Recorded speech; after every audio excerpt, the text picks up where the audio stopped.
Welcome, everybody, to episode number 4 of the Cripple Connection podcast. My name is Cody Lashley. I'm joined, as always, by my partner in video game crime, Jeffrey Redmond. Jeffrey, what's up, bro? Hey Cody, how you doing, man?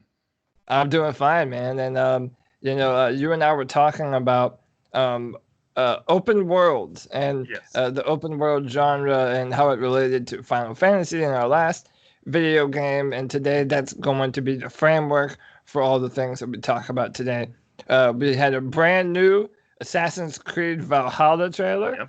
that you Sure and I did. are going to be talking about in depth, and we're also going to be talking about Cyberpunk 2077, which Yep. looks like the most ambitious open world video game maybe ever. I mean, Probably. when you look at Yeah. the detail and the size and the scope that go into that game. hmm But first, let's do our due diligence. If you've been following our content, make sure to hit the like button under the video, subscribe to the channel, hit the notification bell for updates whenever we go live. So, Jeffrey, let's just jump into it, man. Yep. Assassin's Creed Valhalla, a brand new trailer, and in my opinion, this kind of looks like something of a return to form for the hmm Assassin's Creed franchise. It got hmm very uh fantasy oriented, almost very Yeah. um you know godlike with Odyssey and Right. giant snakes and all these other things. I've been a big fan of Assassin's Creed for a long time. I've been playing them since the original one. I thought that they've always done some very innovative things. But well, first let's just jump on this. What did you think of the trailer, and what were your overall thoughts? I think Assassin's Creed has always interested me from a story perspective, specifically with the historical stuff. When you started getting into the modern day stuff, it got a little weird with the fantasy junk and yada yada. But the actual historical accuracy that they go through, the research that they do for these different time periods, I think really needs to be commended. Um, I don't know very much about the Viking era other than the little bit that I do know from the God of War reboot in 2018. Um, Yeah, I'm more of a classical Greek guy more than a Viking guy. So yeah, as far as the history is concerned, I don't know much about it, but from the developer interviews and the trailer breakdowns that I've seen, I've seen some of the Ubisoft guys, like the narrative guy. He talked a lot about it, and it seems to me like they know what they're talking about. Um, I was really impressed, but then again, cinematic flair is something I think Assassin's Creed has always uh, yeah. really Ubi- excelled at. So Ubisoft has really done well yep, at really being accurate in terms of what these environments and times were like, yep, and hmm trying to be accurate to history, but at the same time incorporating this grand overarching story between the assassins and the absolutely. Templars. Mhm. Yeah, I mean, listen, Viking Age is definitely having its moment in the sun. I mean, if you look Yep. at Vikings, the television show that's been on Oh history, yeah, has been a yeah. good show for a long time. The Last Kingdom on Netflix. If you're an anime fan, to anyone listening, Vinland Saga on Amazon Prime is one of the best anime that I've seen in a long time, and it's all about the Vikings and actual historical characters. So check out Vinland Saga, Vin with a Cool. V, if you're interested. But I wanted to break down some of the stuff in this trailer, Yeah. and we've also watched the video with the developers breaking down some hmm of the mechanics that's going to be in the game.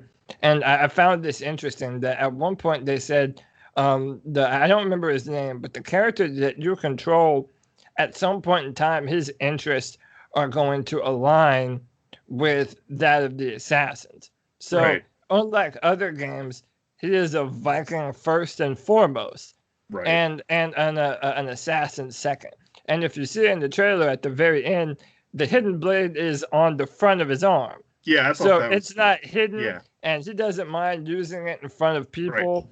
It's Well, not, he's using it very different from right. how assassins in the traditional Assassin's Creed games have used them and used them as a stealth weapon. And in Right. my mind, that kind of lets you know, um, this is going to be a departure. A lot Definitely. of the Assassin's game, obviously, are about stealth and tactics and, Mm-hmm. killing your hit and getting out. But one Mm-hmm. of the things that is really highlighted in the trailer is how much war and raiding and sacking were a part of the culture of the Vikings. Very much And so. and yeah, and for them to shy away from that in and of itself would be not true to what the Vikings actually did and actually Mm-hmm. were. So we're looking at this being a title that's much more violent, much more Right. hand to hand, much more visceral almost. I mean, they're showing Mm-hmm. decapitations in the trailer, which Yeah. is something that has never really been, Done um, for them. Yeah. yeah, been done for them before. And I'm interested to see the the scope of the world that you're Yep. going to be able to play in, because I remember in Assassin's Creed 3 they did the American frontier that had Yep. you traversing through the wilderness. I'm interested to see what the landscape and the overall layout of the world is going to be, Mm-hmm. because I imagine there's a lot of land that you're taking or stealing from the English. I just wonder how much of the level design is going to be matched with the actual terrain and Right. world of the time. Right. I have my concerns, however, Yeah, um, because um, Assassin's Creed Odyssey, like I said, I love classical Greece, and yeah, I've played most of the Assassin's Creed games up until this point. I might have, I know I skipped Syndicate, which was the one in the Industrial Revolution, and I did too. I skipped Unity, which was the French Revolution, but only That because I was heard. the last one that I played before So Assassin's Creed kind of lost my trust, similar to Final Fantasy the past right. few years. But we can get into that after you're done.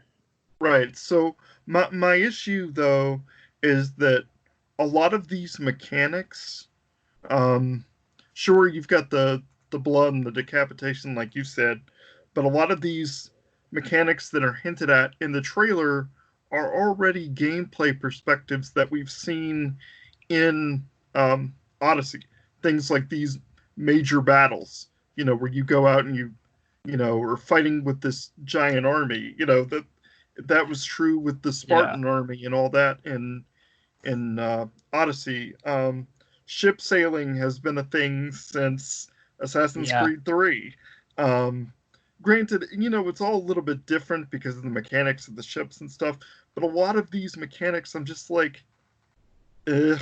So that means we're just going to be running back and forth and just, I don't know.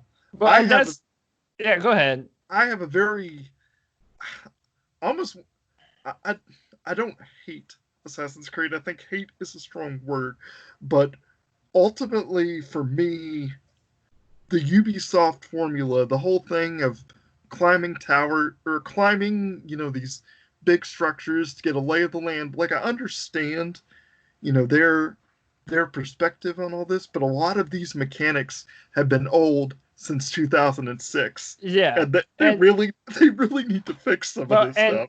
so that's why honestly I'm kind of hopeful. So Yeah. I mean, if you look at the trailer, it's like what I said. Mm-hmm. So much of Viking warfare was Mm-hmm. going to war, and Mm-hmm. that's what they did. It wasn't sneaking around. It was, hey, Right. I'm fighting for the man and the woman next to me and behind Mm-hmm. me and in front of me. Mm-hmm. And I mean the English. I mean, in historical context, they couldn't do anything No. when the Vikings started raiding. Now, Yeah. ultimately, they were pushed back, but Mm-hmm. yeah, I mean, you're talking about savage warriors. True. And one of the things that the game is also looking to show is the Viking perspective, Right. because the history is, the victor determines who writes the history books. Right, right. So Vikings throughout history have been made to seem barbaric and vicious and ruthless.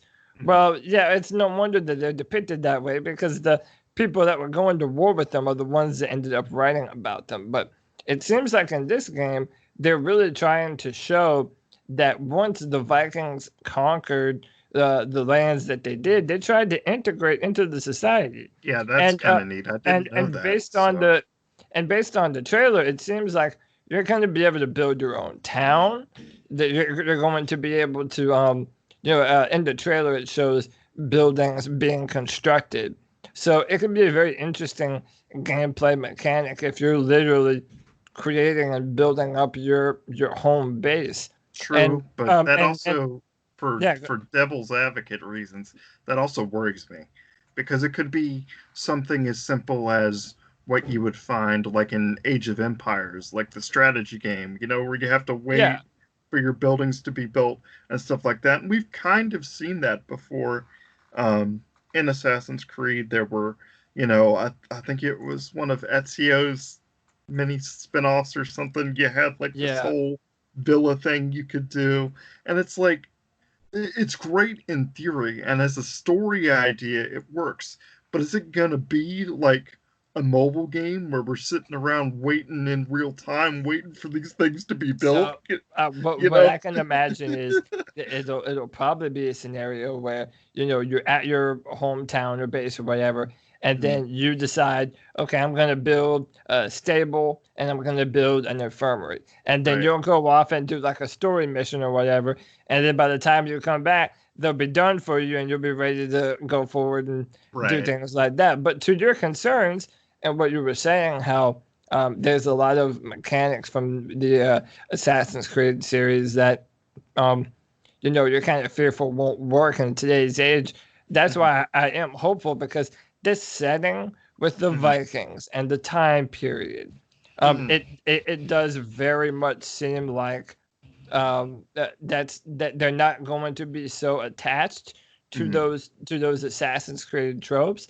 And while they're still going to be there, I'm sure, I don't think that they're going to be such a central focus going forward into this next genre of, or this next cycle of Assassin's Creed games. Yeah, I hope so. I mean, I am. I'm really hopeful. I like the way it's presented. I just, and it's not just Assassin's Creed, it's open world games in general that I'm fearful of, just because everything has become so formulaic and there's a lot of things that developers can fall back on in terms of, just ways to pad things out. And I don't want that to happen, simply because I am excited for what this could possibly do. So, right. And you mentioned ships too. Yep. Have been a part of Assassin's Creed for a long time.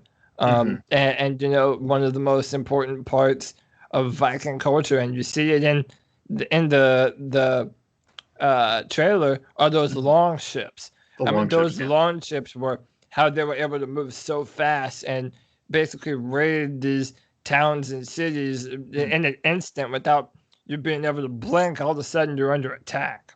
Right. And again, I like the fact that they're trying to paint a different picture of the Vikings that we, have historically been taught about. Right. There's a moment in the trailer where, and again, I don't quite remember the name of the protagonist in the game, but there's a woman and child as they're sacking a town, and one of his fellow Vikings are about to come up and attack them, and he puts his axe in front of them. Like, no, that's not what we're about. That's not what we're gonna do. Right. And I'm hopeful also because of the story aspect. And I think initially, I was such a huge fan of Assassin's Creed and what they were trying to do. Yeah. But inevitably they got too close to this December 2000 or the Mayan calendar thing. Yeah, the Mayan calendar. And after that passed, it kind of rendered. Yeah, it kind of rendered everything that they did useless. Pointless. Yeah. Yeah, the Minerva Yeah. storyline, it landed flat on its face Right. at the very end, and then Mhm. Ubisoft has been left scrambling in order to find a story scenario that allows them to continue to make the game, but also incorporates Abstergo and the Mhm. Animus and all these other aspects of the story Right. that frankly I have not cared about in years Well, now. Like I just that's the thing. Why not just abandon the modern day story altogether and find a way for whatever mystical bullshit you want to put in your game to transcend between whatever time period you choose? Because ultimately it's the story of the Templars versus the Assassins, right? Nobody yeah, gives a shit about what's going on in modern day, right? So just yeah, drop that entire thing.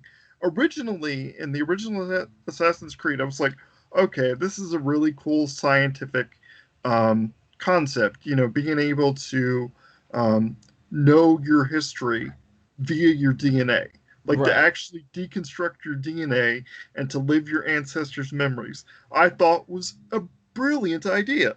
I And did then too. and then they turned around and at the end of the first one, there's like the whole Apple of Eden thing. I'm like, that just flies in the face of everything you tried to set up.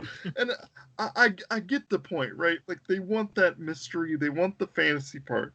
Like I get that. But like, do you really need that? Can't it just be a sci-fi story? And it was Like fun for a really? while. Like I mean, for all the through all the Yeah. original ones, Assassin's Creed, One and Yeah. Brotherhood, Mhm. and you know all the ones that had Ezio. Yeah. I mean, it felt like there was something exciting coming down the road, but it I had agree. that inevitable point that after the Desmond storyline ended, Right. it all just seemed pointless and frivolous. And Mhm. again, so Final Fantasy and Assassin's Creed are very similar to me because I put a lot of time and love and effort into Mhm. these games, only to be, like, dude, what the fuck are we doing here, man? Like, this Right, makes right, right. no sense. I don't give a Like shit. how the hell did we Uh, even get here? Yeah. right, Exactly. and I mean, they're gonna have to do something. I don't think they're just going to abandon the animus and the future Right. plotline, Right. because again, that's the basis for Doing this how, stuff in the yeah, first place. yeah, for Yeah. even doing this in the first place. Like that's the Right. starting. So they'll have to do something. But um, I I, I commend Ubisoft for knowing that people are playing this because they want to go back in time. They want to be a kick-ass warrior. They want Right. to fuck some shit up Mhm. and have fun. And you know, being a Viking just seems like the perfect setting, the perfect type of warrior, the perfect time period Mhm. to explore that, and also kind of tell a part of history that has maybe been hidden or not accurately voiced well enough I agree. Yeah. about what actually happened. Mhm. Before we move on, some of the gameplay or the mechanics that were shown, you're going to be able to dual wield, and apparently That's gonna be cool. you're going to be able to put whatever weapon you want in either hand. You could have a Mhm. shield in either hand. That's what the developer said in the Yeah. video that we Yeah. watched. So, um, I mean, listen, even if you look at God of War, Mhm. there are a certain number of things that I'm willing to overlook if Right. you make the gameplay fun Fun. and Right. awesome and Yeah. visceral. And if Yeah. I feel like I'm a Viking and I'm dual wielding axes and swords and just wrecking shit, dude, Yeah. I'm gonna have fun and put so much time and effort into that. Mhm. We know the maps are always massive. There's going to be a lot to do, and we're talking about next generation technology. The Right. next consoles are going to launch with this, um, though it will be available on The PS4 and current Xbox One. your current generation, yeah. The one thing I did want to bring up that I completely forgot is that this isn't the first time that Ubisoft has tackled Vikings. Um, we have For Honor, which I don't know if you Yeah, I never. No, I know of it. I never actually played it. It's fantastical because it's like a reason to pit like the medieval Vikings, knights yeah, and the samurai. Vikings and the samurai together. But so in that sense, if they're just taking the concepts that they kind of built up on that because all that was kind of in For Honor. Um, but if they can take that and bring it to the next level, which is what it sounds like it's going to do, um, I'm all for it. Um, like I said, I'm worried about the open world stuff, but I'm leery of open worlds in general, so it's Yeah, not necessarily an Assassin's Creed thing. But yeah, I'm excited. I'm actually excited for Assassin's Creed, which is not something I've said within the past few years. And I that's the other thing. It's been a yearly franchise for a while, and they kind of had yeah. to hit the reset button. Thank God they You did, know, and they did pull back they from did. that, They did. and I'm so glad that they did. And this happened with Call of Duty too. Like, hey Hmm. man, give me some time to miss your ass. Yeah, Like, really. go away for a little while, figure out the future of what you're trying to do, and Yeah, then come back to me when you have a better product that isn't so watered down after me playing the same old product year after year after year. I can right. say this. I'm excited to be excited Yeah, about Assassin's Creed. This is a yeah, franchise that I very plainly have not given a damn about in a long time, and the yeah. fact that I am excited for it again, I'm into this. Odyssey, even Odyssey, I just had no. I mean, the mechanics looked fun, Right. and I mean, and you played that. I didn't I even did. play it. I got like partway through, and then I got bored to tears, and that's saying something because like I said, classical Greece is kind of my thing, Yeah, but like I just I don't know. It's that typical open world bullshit. Oh, that's one thing I wanted to mention. There better not be any goddamn RPG mechanics in this game. I will I will yeah. choke some. So yeah, you mean like stats for the weapons Yes, and yes. yeah, okay, Because when I hit that stone wall in Odyssey, it wasn't because well, it was because I was getting bored, but also it was because I literally had to start grinding out these stupid ass missions because my weapons and armor weren't high enough to get anywhere, or I could pay real money with frickin' microtransactions in order to right, level up my character. That shit doesn't have any place in a single player game right. at all. And this isn't the first time they've done this either, because they did that with the whole Shadow of Mordor thing, the Lord of the Rings game. They had the exact same structure where you had to pay for like your experience and stuff. Like that Yeah, that's not an RPG. yeah. I That's pay definitely to don't. win. Yeah, I I don't want that. definitely don't want. I don't I want that. 100% agree with you. I'm not. It didn't sound cool to me when when I heard that it was going to be that way in Odyssey, and I think that was part of the reason that I was like, well, it kind of seems like Ubisoft is experimenting right now. I'm just gonna let them go through their. It's like a Yeah. child. I'm gonna Yeah. let my child go through their experimental Temper phase, tantrum. and Yeah. then come back to me when they've matured a little bit. Yeah. Yeah. Yeah. And I feel like maybe that's what this is, I and hope so. yeah, We haven't had any word on that yet, so I'm still a little leery. But ultimately, yeah, that's my biggest thing is this pay to win shit has got to go. I don't care if you've got microtransactions for like cosmetics, but for actual like gameplay progression, I that's mean, I'm ridiculous. also to the point where I don't even like pre-ordering stuff because it's Yeah, like yeah, yeah. you're incentivizing me to buy this game right now with all this DLC and stuff that I'll never get on my Right. unless I pre-order the game. But you're making me pay for a game that You haven't even that I played have yet. yeah that I haven't you haven't sold me on like I'm Right. not. I don't know that this game deserves Deserves the me extra money. pouring that extra money into this. And Hmm. um, yeah, I don't know. That seems like a subject for a whole nother podcast Yeah, that I'm yeah. I sure. just wanted to mention that very Yeah, quickly. yeah, yeah, for sure.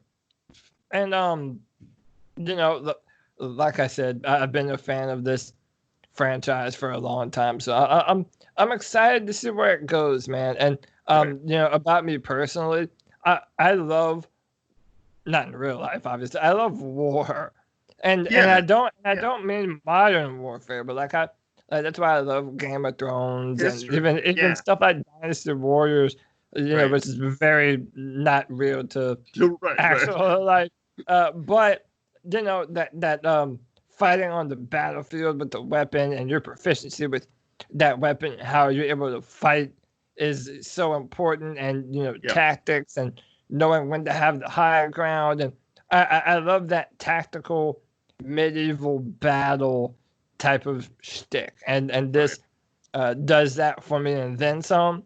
Like I said, I'm not going to miss, which I'm sure it will be there, but I'm not going to miss some of the more stealthy tactical things. I will Yeah. revel in the fact that you're going to be able to go to war, Yeah. and And it's gonna be and awesome. yeah, it's Yeah. going to be pretty dope, pretty incredible. But Right. let's move on to Cyberpunk. Yes. Um, Cyberpunk 2077. Mm-hmm. It's an RPG from Red. I'm gonna mess up the CD Project Red. CD Mm-hmm. Project Red, the Mm-hmm. same people that brought us The Witcher, Sure. Yep. which is another fantastic open world title, and that kind of blends in more to kind of the overall discussion that I wanted to have Mm-hmm. as the power of these consoles continue to evolve and are able to not have load times. Mm-hmm. It just seems like you know, when you're not playing a first person shooter, pretty much all the games that you're going to be playing from now on are going to have this open world Yep. appeal. I mean, you Mm-hmm. look at everything from Red Dead Redemption to Grand Theft Auto, Mm-hmm. to you know, Assassin's Creed and so forth. Right. Now we have what I feel is, and I'm interested to hear your opinion on this, probably the most ambitious open world project in the history of video games. Like, Yeah. dude, I agree. they're trying to create a whole entire city that is Mm-hmm. livable. Yeah, Right. and the story will be specific to the character that Mm-hmm. you create. It'll Right. have a voice, and there are going to be multiple different storylines Mm-hmm. and events that unfold based off of your actions. And Mm-hmm. it's the type of title that was not possible Right. until recently with current technology. Mm-hmm. But it's trying to do kind of what we were talking about with Assassin's Creed. Mm-hmm. Blend that RPG format with basically a shooter. You know, Mm-hmm. it wants to be a little bit of everything. Yeah. What was your initial thoughts of all the content that you've seen so far? And did you have any hesitations about it? Um. Well, first let me talk about the hesitations. Um. I have enormous respect for CD Projekt Red, and if there's Like, any damn too. studio that could pull this off, it's Yeah, man. them. Because the thing about The Witcher 3 specifically was it kind of already did this. I mean, that place was massive, and there were several different ways to tackle, those quests, and, and these weren't just stupid little side quests like go here, kill this thing, and come back. Some of these side quests would lead you on, like, I'm talking down the rabbit hole. You'd go to talk to this guy, then you'd be helping this guy over here, and Yeah. it would be it's a whole other storyline, and it's just not a shoot-in thing, and it's clear that they've learned from that, and they're really pushing it. Um, Cyberpunk 2077 is based off of Cyberpunk 2020, which is a turn-based tabletop game, like Dungeons and Dragons and Oh, shit. I didn't even know this. hmm And it's cool because I saw the creator of the original tabletop game, playing with a bunch of these, you know, guys who were, talking about the video game, Mhm. and from what I've heard the original developers say, and from what I've heard the people that designed this game say, it's pretty faithful to um, the world that he had built. So, I mean, if you're getting your praise from the creator of the original game himself, I mean, that's good enough for me. Yeah. Which Like again, I'm sure there's a lot you have to reimagine yeah, when yeah, moving definitely. from and that's also another thing with CD Projekt Red. They like taking things from other mediums They do. and then making it. So the Witcher, they didn't come up with the Witcher. That was a book No. series Yeah, and before it became a game, and now it's a Netflix show. right. Um, And see, I was skeptical with The Witcher specifically because I've read all the books. I've been reading the books since 1999. You know, and I've been meaning to for so long, and so and many I've people have recommended it to me. and I've read. If you love Game of Thrones, you'll love this. Right. It's Yeah. basically the Polish Game of Thrones, essentially. Okay. Yeah. But the thing about that is like I was skeptical when I first heard they were turning it into games because I was like, well, how can you take all these beloved characters and all this stuff and really put it into the game? And lo and behold, they fricking did it. So, Yeah. um, so like I said, if they So can do it's that, the opposite of Square okay. Enix. You have Exactly. reason to have faith in Yeah, this yeah, yeah. development team. And not only that, but I think the cyberpunk genre, it's obviously been done before. You've got things like Deus Ex and a few cyberpunk games here and there, but I still think it's a very untapped market for gaming in general. Because I mean, anybody could do like a fantasy thing, but cyberpunk, I think, is one of those things where not only is it an untapped potential, but like there's so much that can be done with it. Like there's so Yeah. many different ways to approach it. And I mean, you've got the obvious stuff, the obvious influences like Blade Runner and stuff like that. But Do you the remember a few years back when Deus Ex came out, yes, the Square Enix title? I yes, got a lot of that's what I'm Deus Ex talking about. vibes. Yeah, I Yeah, got a lot of Deus Ex vibes from it. And I except mean, better. yeah, It looks yeah, better. really, yeah, except better. And I'm looking at this game. So for those of you who don't know, they recently put out an hour long demo of going through the game, and you can Yeah, hear a voiceover, and it's basically telling you about what the developers are doing and what the goals are. And dude, ambitious doesn't even cover it. I it mean, doesn't. It like really like doesn't. they're from all of, I mean, they're basically saying that every single person should basically have a different experience Yeah, playing this game. I mean, there might be some mission crossover, right. and obviously there's also the stuff with Keanu Reeves. I mean, he's gonna be Yeah, a part of everyone's story. That's a selling point yeah, of yeah, this, or yeah. one of them. Um, Right. but man, a futuristic city that you're allowed to drive around on all different kinds of vehicles. You're Mhm. allowed to upgrade what you can do, with your own body. I mean, you can Yeah. upgrade your vision, your hearing. I think the amount of things that you can put on your gun, your Mhm. ability to hack. I mean, they're trying to imagine, 2077, this incredibly futuristic world that Mhm. is set in the real world. Because they were mentioning that there was a natural disaster Yep. the 2060s that Haitians flocked to this one city in Florida. And it's like it's very involved, and there's Very very much a involved. real world that they want you to feel a part of. And Yep. it goes back to this open world discussion because, you know, when you have an open world, it allows you to feel like you're a part of it. And Like it it's differs lived from, in, like right, actually lived in. right. And Uh, that's what we were talking about mhm. in last episode with Final Fantasy VII. Even though it's not open world, it did a good job of making you feel like you were You in were there. Midgard. But Hmm. this is an entirely different approach Oh yeah, that's to an to making entirely different scale. Yeah. to making you feel like you're a part of the world. And the Mhm. fact that you're able to create your own character and have all these different, um, all these different, add-ons and quests, and your gender will be able to decide what different aspects of the story you Right. play, what class. So again, this is an RPG first and foremost. Like there are classes that you will be able to choose, and you'll be able to choose different answers to different questions Yep. based on the class that you choose. I mean, it's very involved. Yeah, but they also mentioned that it's a fluid class system, so you're not stuck.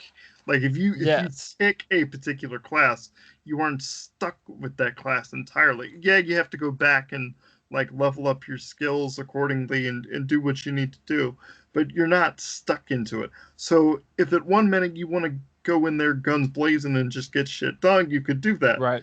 But if you want to be a negotiator and just work your way through it, you can do that. If you want to hack shit and like get through it stealthily, you can do that. So I mean, and I know this isn't the first game to give you multiple options in order to, achieve an objective, but for the first time in a long time, I feel like they actually mean that. Like when they say Yeah. you could do anything anyway, this is like one of the first games that I've actually believed, okay, yeah, I can actually play this the way I want to play it, and Yeah. it's not a predetermined thing, you know. I guess maybe my concern is that when you're doing so much, and I don't know how long the development cycle has been Right. on this, but when Hmm. you're doing so much, you run that risk of, being proficient at all Yes. those things, but a master at none. And Right. I'm worried that when you incorporate so much, inevitably some of the finer details are Get lost. not Yeah. going to feel as fleshed out Right. because they have to make room for so many other things I agree. that they're trying to do. I agree. And I mean that's the thing. You can't plan for every eventuality, right? So Right. like even though I said there are multiple ways to tackle something, well at some point there's got to be a cap on that somewhere, Yeah. otherwise you'd have to be programming millions of possibilities for like one tiny thing, and Yeah. that's Yeah. not viable. Um I do wish like if they're gonna do that, like um I wish there were like I don't know, like entirely different. I don't not paths because obviously they're going to be different paths, but Yeah. like Multiple. let's say like you could only get this thing if you did it this way, or you Yeah. know, Yeah. Yeah. you know what I mean. Give us some incentive or some reason to stay on our path Yeah. And rather also, than and well, I'm actually kind of the opposite. I want reasons to go off the beaten path. okay, Like yeah, that one of too. the reasons I feel like a developer implements an open world is because there are no confines. Like True. in a Final Fantasy or a God of War, this is the story. This is the path you're on. Right, Continue down the path so that we can tell the story that we're trying to tell. Which, right. by the way, for the most part, those have been my favorite kinds of games Yeah, me too. all time. Like Recently, anyway. I love and respect it when a developer actually says, "No, we're trying to tell a Our own thing. specific kind of story and give you a specific kind of experience." So, yeah, is there going to be more constraints on you? Yeah, Yeah, but that's because we're trying to tell this kind of tale yeah, and want you to have a very specific kind of experience. right. However, if you're going to tell me in Cyberpunk that there is this giant metropolis that is just open to whoever and whatever, like I want to, I don't want you to hold my hand and tell me what mission to go on next. Right. I want to be able to just drive around, get into some mischief, almost like Mhm. a futuristic Grand Theft Auto. Pretty And much, yeah. I don't know if that's the direction that they're going to end up I don't going. know either. That's a good question. And I think that part of the open world appeal is just going to be how different your story will end up being. Right. But And by the time you start to do it and make different decisions. yeah, and that's kind of that's my issue with really all of these kinds of role playing games is are we all going to end up at the same point anyway? Like even if the paths are different, even if here and there the way we tackle things, are we going to end up fighting the same final boss? Are we all going to end up ultimately going down that one story thread, or are there going to be multiple things, depending on the decisions that we've made? Is there going Yeah. to be replayability here other than just, the class differences? Are there going to be Right. narratives differences based on our choices? They say yes, but how much of that is long term? You know? Yeah. I mean, I have so many questions about this game, which, by the way, is what CD Projekt Red wants. Like, Yeah, they that's want you exactly to, what they want. yeah, yeah, Yeah, they want you to thirst for more. They want you to be yeah, interested and excited yeah. about, new things that come out. Hmm. Oh, what do you think about the first person? Um, So let me yeah, actually expand a little bit. I remember it was something of a controversy a few months back that it was going to be in first person yeah. because they're saying that you have this very in-depth character creation process that you're going to be able to change so much in your voice, and it has such an impact in the story around you, but you're never really going to be seeing that character too much since it's in a first person view. In the trailer that we watched, they said that it was to immerse the player fully. um, and I kind of wanted to get your opinion on that. Do you think they made the right decision there? I'm of the It's mindset that they did, even though me personally, as a handicap, I've never been a fan of the button control layout for for first first person person. Yeah, shooters. Right. right. Um, I'm of two minds about this, which is going to sound really, really weird. No, that's Traditionally, I hate first person. me too. Not just because of the control layout, but I think it's a very lazy game design because it means you don't have to animate the character that you're controlling, like in terms of like the physical body movements. Right. There's little tricks you can get away with in first person that you can't get away with in In in third in person. third. Because if you, like, for example, if you're playing like Call of Duty multiplayer or something and you go up to another person, you'll see how janky their movements are, because Yeah.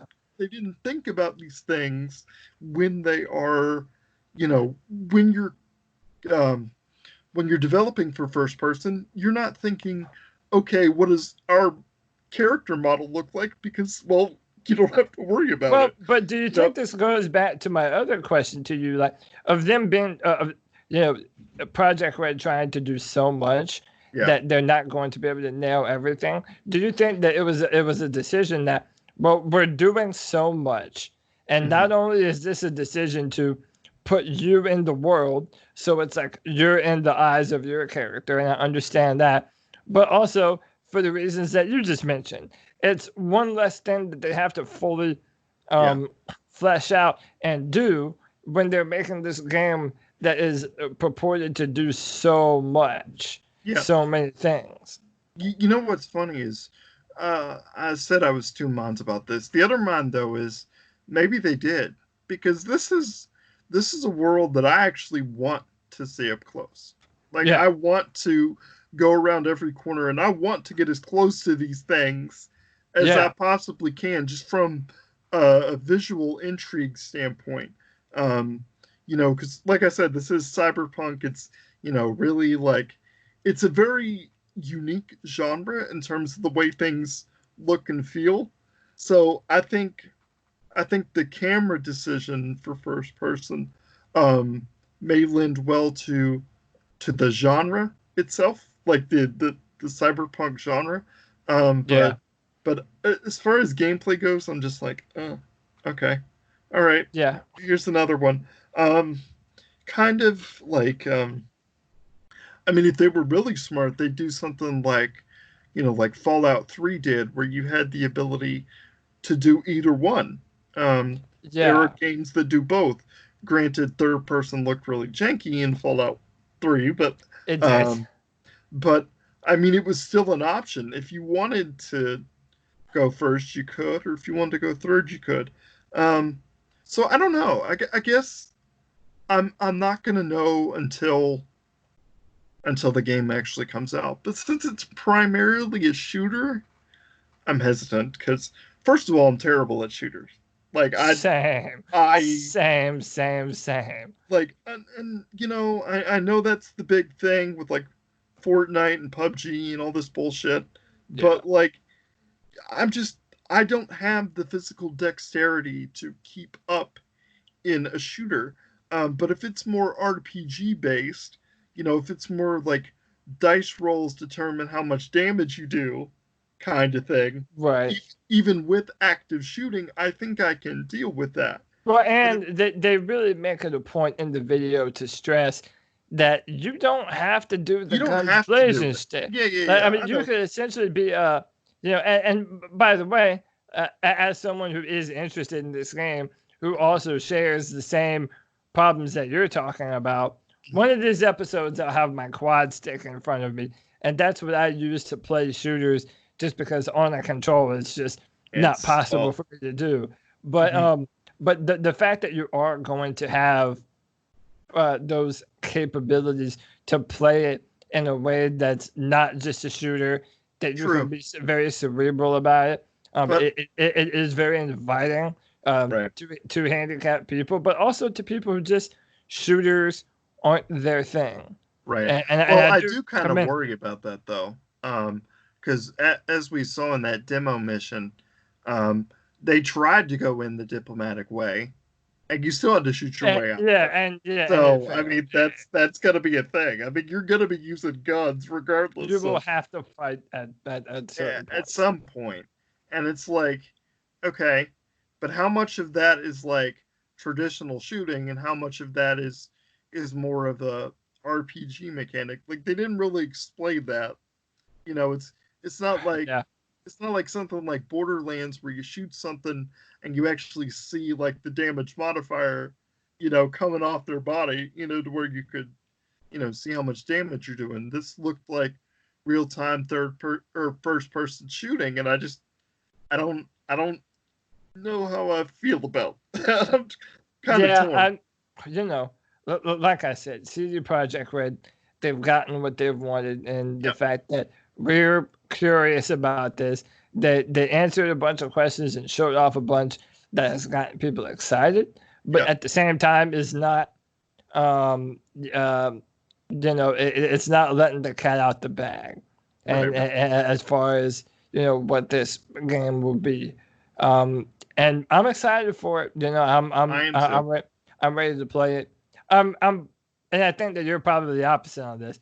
I'm a little more excited for Assassin's Creed Valhalla than I am Hmm. Cyberpunk. But I mean, I'm still very excited for Cyberpunk just because you know it's like whenever the most expensive movie is ever made within the Right. next, you know, every couple of years, there's a movie that the Avengers or whatever. It's like Mm. you know, just for the moment of it being This the most, feels like that. yeah, it It feels like a does. moment. And, you know, it's like I said, maybe I'm wrong. Maybe some people think Red Dead Redemption or Grand Theft Auto are the most, you know, groundbreaking or ambitious open Yeah. world Mm-mm. projects. In my mind, it's this. Yeah, I definitely think so. And I mean, clearly the demonstration that we saw was obviously running on newer hardware. I'm pretty sure it was either an Xbox One X or a PS5 prototype or something, Yeah. because they mentioned like there's no loading screens. So Yeah, like, and what that's the the fuck? yeah, I mean, like, really? that's why you're yeah, that's the benefits of the newer generations of So, consoles. that blew my mind. Um, I'm personally more excited for Cyberpunk. Like I said, I like Blade Runner. I just Me too. recently finished watching Altered Carbon on Netflix, so Yeah. like I'm in that cyberpunk mood already. Yeah, So it's like yeah, that's another so, show I need to finish. but Um, but the problem is, you know, this game doesn't come out till like September 12th, I believe. So we've still got quite a while before well, we. I am happy that it's this year though. Me Like, too. Me yeah, too. we're not gonna be waiting too long for this. And No, I so don't think so. we're at about 50 minutes here, and Oh so yeah. what I'll do is I'll end our conversation with this. And basically today, Jeffrey and I wanted to use Assassin's Creed and Cyberpunk as an opportunity to talk about open world in general, because you and I were just talking about Final Fantasy VII, which is a very linear experience Mm-hmm. that was done very well. God of Yes. War is a linear experience that's done very well, but Yep. it does so much seem like the new trend whenever we're not playing a traditional shooter is going to be these open world gameplay aspects. And I want to Very know if, much. are you happy with that or unhappy with that? And I want to go Ew. first and say that, you know, I, there's this saying that the customer knows best. Mm. I think that's bullshit. I Yeah, think I the do too. customer doesn't know what the fuck they want until you show them what's good. Yeah, And I'm a right. believer of that. And it gives more power to the creator to deliver a streamlined experience. However, Mm-hmm. I also understand that in this day and age, video games are the ultimate form of immersion. So Yeah. you're in the world when, more so than if you watch a movie or if you're Right. watching sports or reading a book. I Mm-hmm. mean, you influence the majority of what's happening in front of you when you're playing a game. So from that aspect, I understand the desire to have an open world where everyone is free to explore at their own will, do Yep. their own type of thing, do their own type of story, and ultimately create their own kind of experience.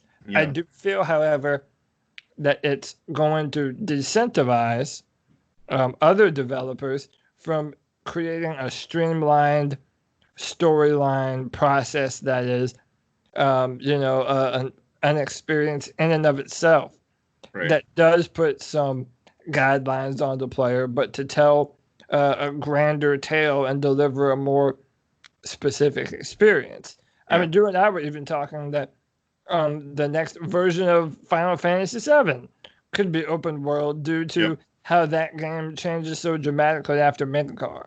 Mm-hmm. So, are you happy with this new open world that we appear to be living in now? Uh, Honestly, no.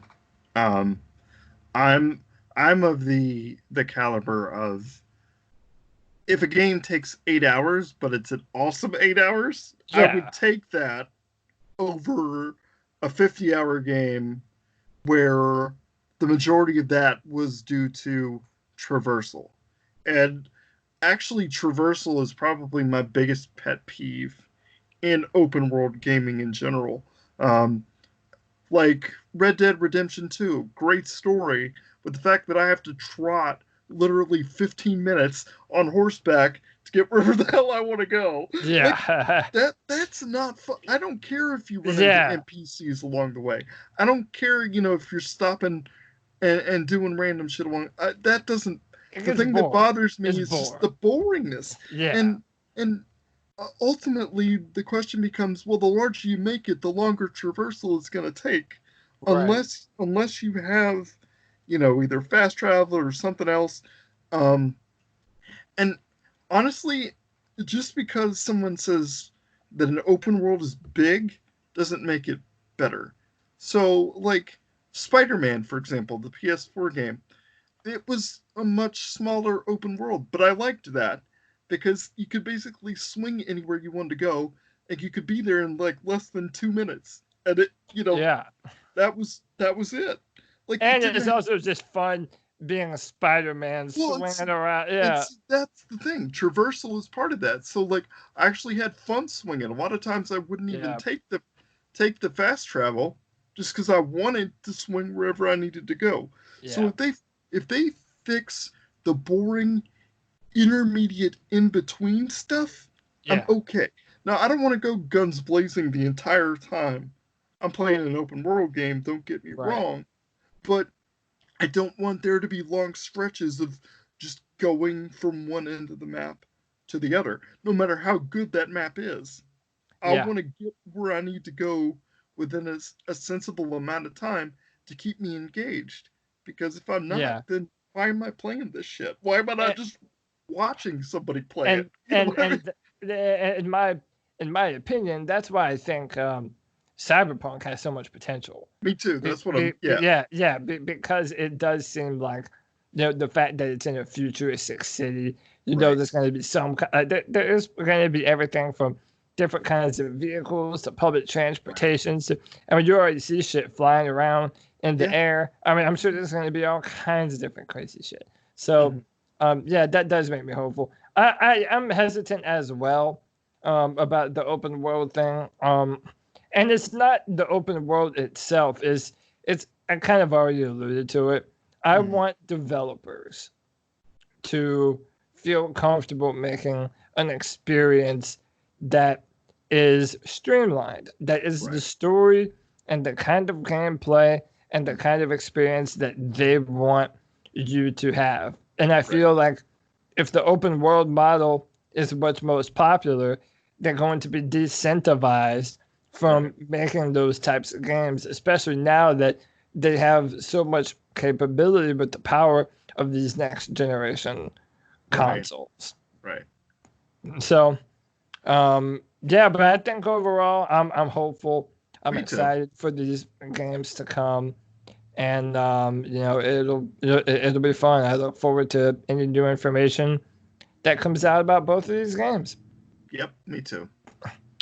Well, everyone, that was another episode of the Cripple Connection podcast. If you like what you're listening to, hit the like button, subscribe to the channel, hit the notification bell. And to any fans that we have that might follow either Jeffrey or I on Twitter or Facebook, or even in the comments down below, this podcast is evolving as we're doing it. So if you have topics that you want to hear us discuss, whether it be about being disabled, playing games, or just about anything else.